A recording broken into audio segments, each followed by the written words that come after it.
بسم الله الرحمن الرحيم. الحمد لله والصلاة والسلام على سيدنا محمد وعلى آله وأصحابه أجمعين. أما بعد.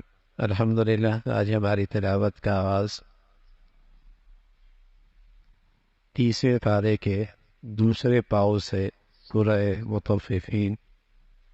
تخفیف، ناپ تول میں کمی نہ کرو، کسی کے حق کی ادائیگی میں کوتاہی نہ کرو. اپنا حق پورا لیتے ہو اور دوسرے کے حق میں کوتاہی اور ناانصافی کرتے ہو، اس کی مذمت فرمائی اور اس پر اللہ کی ناراضگی کا تذکرہ فرمایا. حقوق العباد بڑے اہم ہیں. حقوق اللہ ادا بھی ہو جائے، حقوق العباد میں کوتاہی ہو جائے، اس کوتاہی پہ اللہ بھی معاف نہیں فرماتے. آج ہمارے خاندانی جھگڑے اور گھریلو جھگڑے اور زندگی کے بڑے جھگڑوں کی وجہ حق کی ادائیگی میں کوتاہی ہے.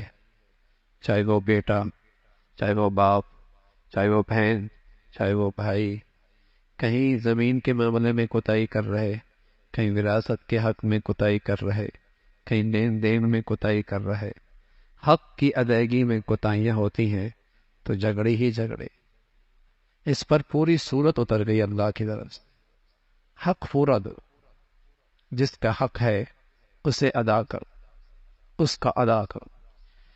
پھر نیک لوگوں کا تذکرہ، سجین کا تذکرہ، برے لوگوں کا تذکرہ ہے.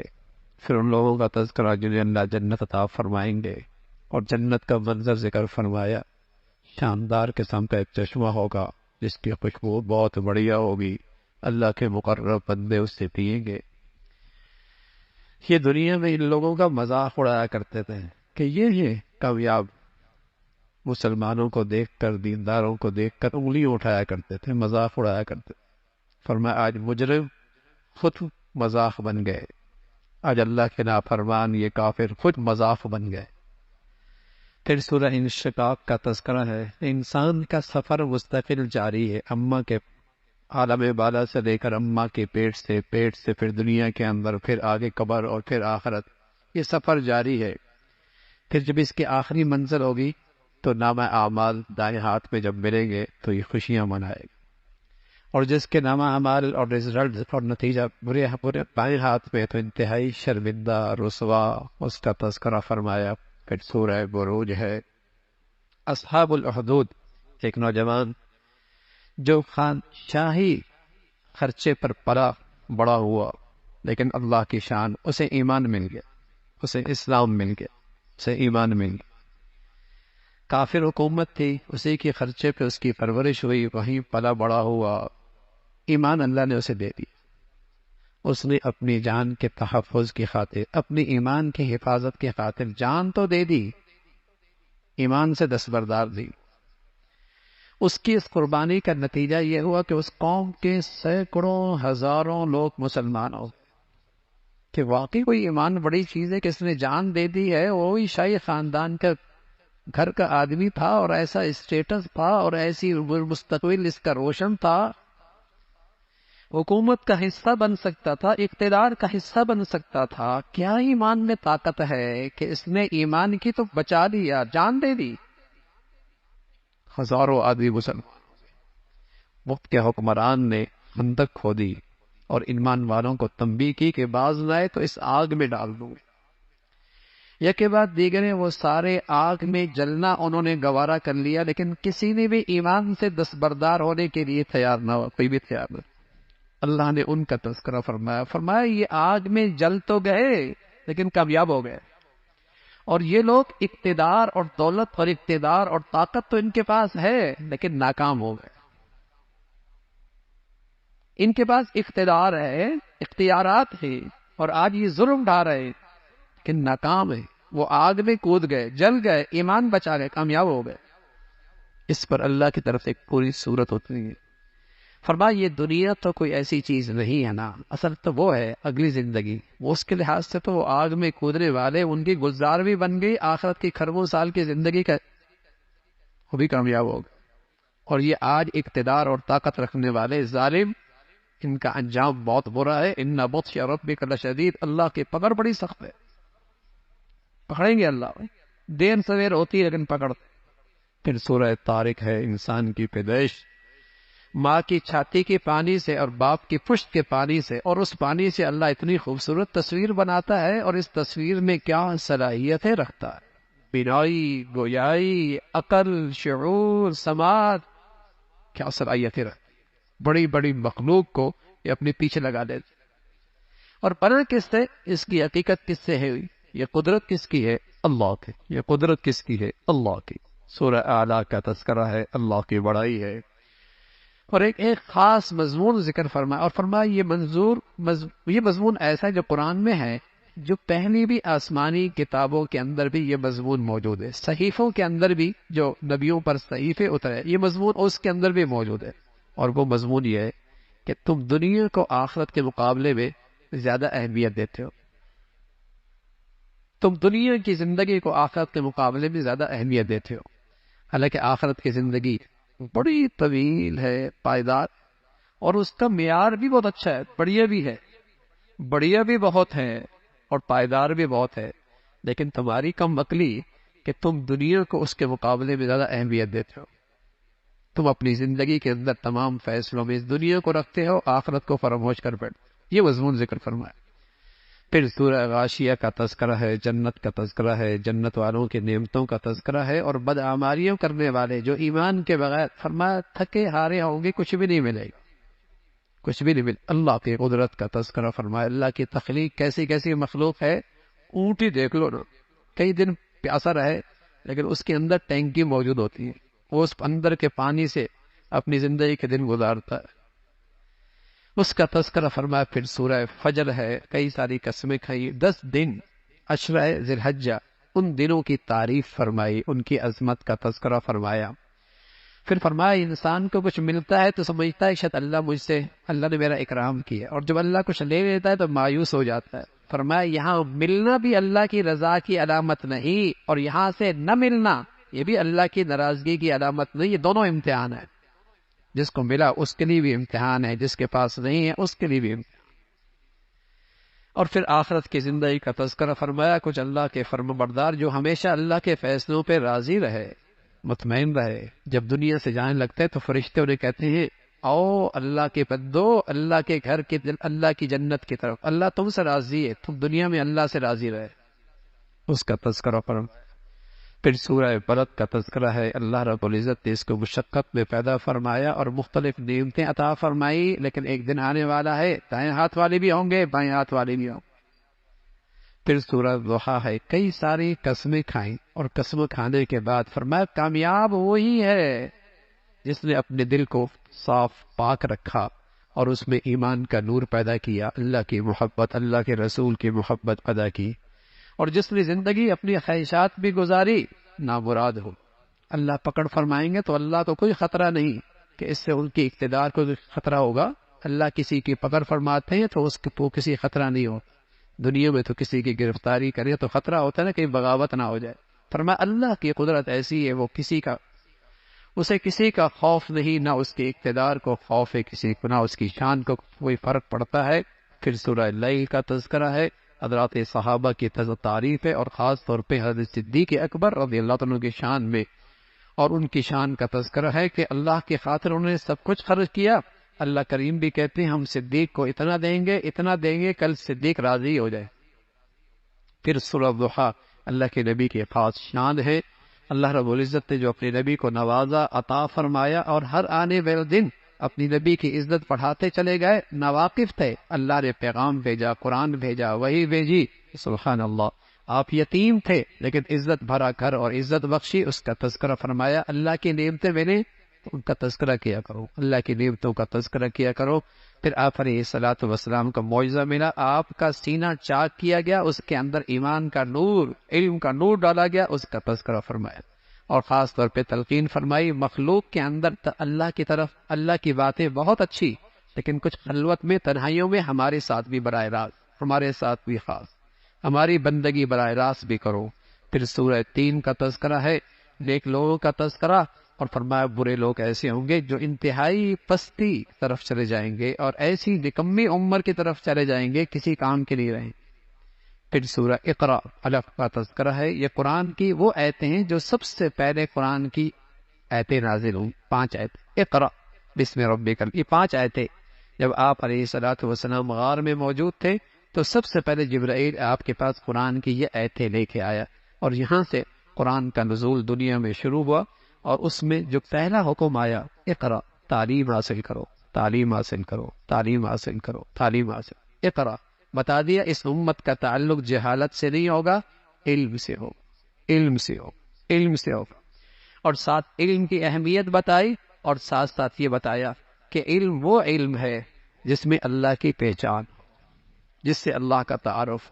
ساتھ ساتھ نصاب بھی بتایا اور علم حاصل کرنے کا ماحول بھی بتایا کہ ایسے ماحول میں علم حاصل کرو اور ایسے نصاب سے علم حاصل کرو کہ تمہیں اللہ کی پہچان ہو. ڈاکٹر بنو، انجینئر بنو، کچھ بھی بنو، لیکن اللہ کو تو پہچانو. تمہیں پالتا کون ہے، تمہیں پیدا کس نے کیا ہے، تمہارے اوپر اختیار کس کا ہے، تمہارے اوپر قدرت کس کی ہے. تعلیم تعمیر کا کام کرتی ہے، لیکن جب علم سے اللہ کا نام جدا ہو جاتا ہے تو یہ علم تخریب کا کام کرتا ہے.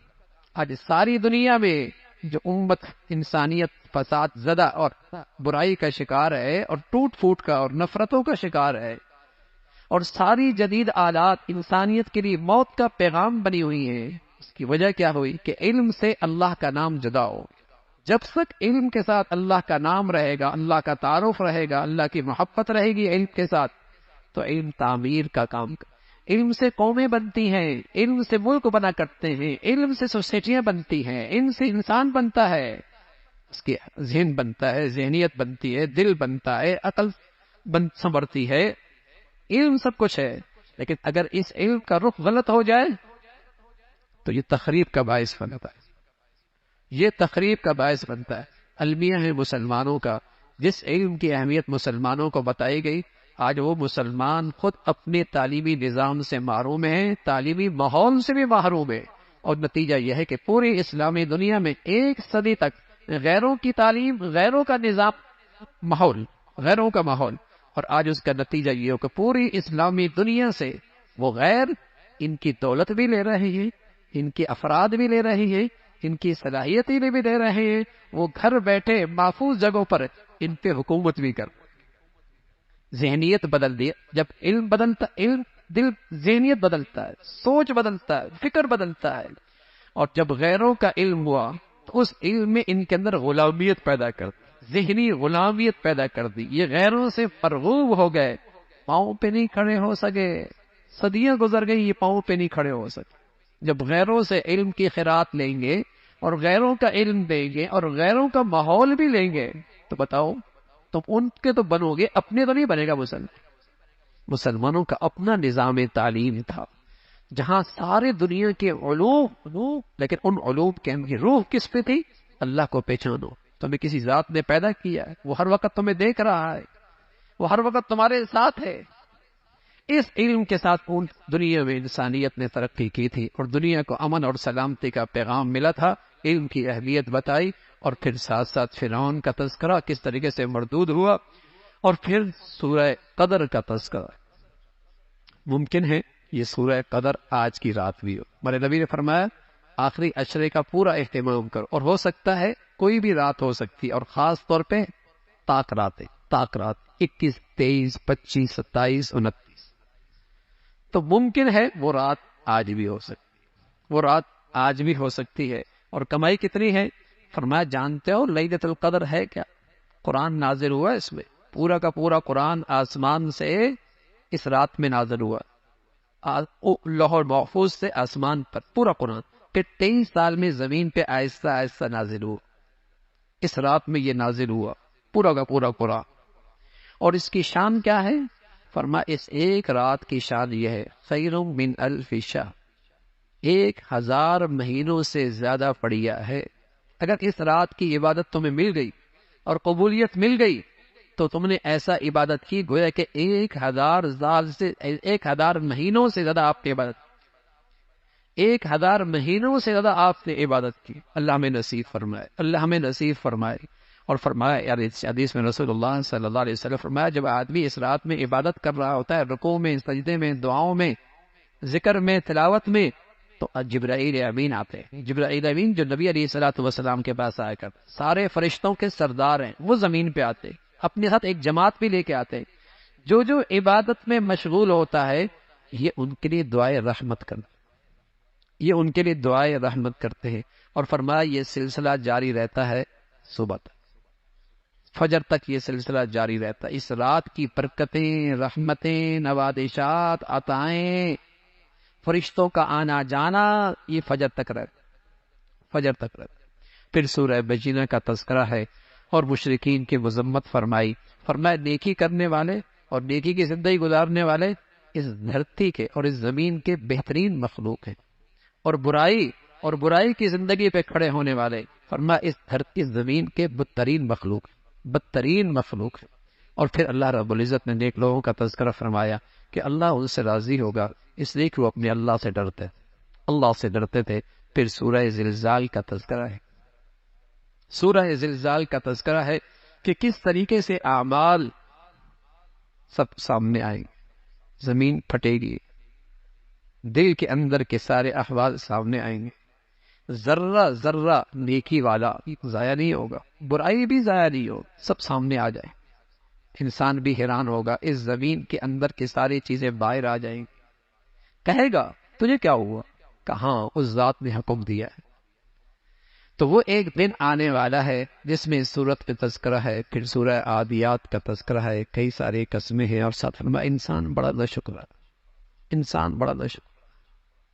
یہ مال کی محبت میں بہت سخت، یہ مال کی محبت میں بہت آگے ہے، اس کی مذمت فرمائی. پھر سورہ قاریہ، ایک بڑا دن آنے والا ہے جہاں اعمال تولے جائیں گے. کچھ لوگوں کے اعمال بھاری ہوں گے، خوش ہوں گے، اور کچھ لوگوں کے اعمال ہلکے ہوں گے، رسوا ہوں گے. پھر فرمایا دنیا کی بہتات نے تمہیں تو غافل ہی کر دیا ہے، اور اس نے تمہیں غافل کر دیا. ہوش آئے گا جب قبر میں جائیں، قبر کی مٹی ہی پیٹ بھرے گی، اس کی ہوس بھرے گی، کوئی نہیں بھر سکتا دنیا میں. فرمایا مرتے ہی سمجھ میں آ جائے گا حقیقت کیا تھی. اللہ کی دی ہوئی نعمتوں کے بارے میں اللہ کا سوال ہوگا. پھر سورہ عصر کا تذکرہ ہے، دو چھوٹی چھوٹی لائنوں کی صورت ہے، لیکن امام شافعی رحمۃ اللہ علیہ فرمایا کرتے تھے پورا قرآن نازل نہ بھی ہوتا تو انسان کی زندگی کی فلاح اور کامیابی کے لیے ایک چھوٹی سی صورت ہی کافی. ایسی جامع صورت جس کے آغاز میں انسان کو تلقین فرمائی کہ دیکھو عصر کا ایک منع زمانہ اور عصر کا ایک منع شام. فرمایا جیسے سورج غروب ہو رہا ہوتا ہے تو بتا رہا ہوتا ہے دن ختم ہونے والا ہے، تو تمہاری زندگی کی بھی شام ہو چکی ہے، کسی وقت بھی زندگی کا سورج غروب ہو سکے. ہوش میں آ جاؤ، ہوش میں آ جاؤ، ہوش میں آ جاؤ، زندگی کا سورج غروب ہونے والا. اور پھر فرمایا کامیاب لوگ کون ہیں؟ کامیاب لوگوں کی چار خوبیاں، ایک خود اپنی ایمان کی حقیقت کے ساتھ، دوسرا اس ایمان کی زندگی کے ساتھ، اور تیسرا یہ ہے کہ صرف اپنی ذات میں دیندار نہیں بننا، اپنے گھر والوں کی، اپنے دوستوں کی، اپنے احباب کی، دوسروں کی دینداری کی فکر کرنا بھی ایک مسلمان کے لیے ضروری ہے. دوسروں کی دینداری کی فکر کرنا بھی ایک مسلمان کی ضرورت. اس کا تذکرہ فرمایا اس راستے میں کوئی مشقت تکلیف آ جائے ایک دوسرے کو صبر کی تلقین کرو، حوصلہ بڑھاؤ، حوصلہ بڑھاؤ. پھر سورہ ہمزہ کا تذکرہ ہے، طعنے دینے والا، طنز کرنے والا، تنقین کرنے والا، اس کی مذمت فرمائی. فرمایا دنیا کے آگے پانی سے بجھ جاتی ہے، مٹی ڈالنے سے بجھ جاتی ہے، لیکن اللہ کی لگائی ہوئی وہ آگ ان چیزوں سے نہیں بجھے گی، اور وہ دل تک نہیں جائے گی، وہ دل تک پہنچے گی، وہ دل تک پہنچے گی. پھر سورہ فیل کا تذکرہ ہے، بتایا کہ سب سے بڑی طاقت اللہ کی ہے. آج دنیا کے جن طاقتوں سے تم مرعوب ہو نا، قرآن نے کی سورت نے پیغام دیا سب سے بڑی طاقت اللہ کی. اور کیسے اللہ نے طاقت دکھائی؟ چھوٹا سا پرندہ اس کی چونچ میں اور اس کے پنجوں میں چنے کے برابر ایک چھوٹا سا پتھر. بیت اللہ ڈھانے والی ایک فوج آئی سوار ہو کر، ہاتھیوں پہ سوار ہو کر آئے. ادھر اللہ نے اپنا لشکر بھیجا، اور لشکر کے بعد ہتھیار کون سے تھے؟ چنے کے برابر چھوٹا سا پتھر چونچ میں تھا اور پنجوں میں، اس کے پنجوں میں تھا. سر پہ لگتا، پورا جسم چیرتا ہوا زمین میں جاتا تھا.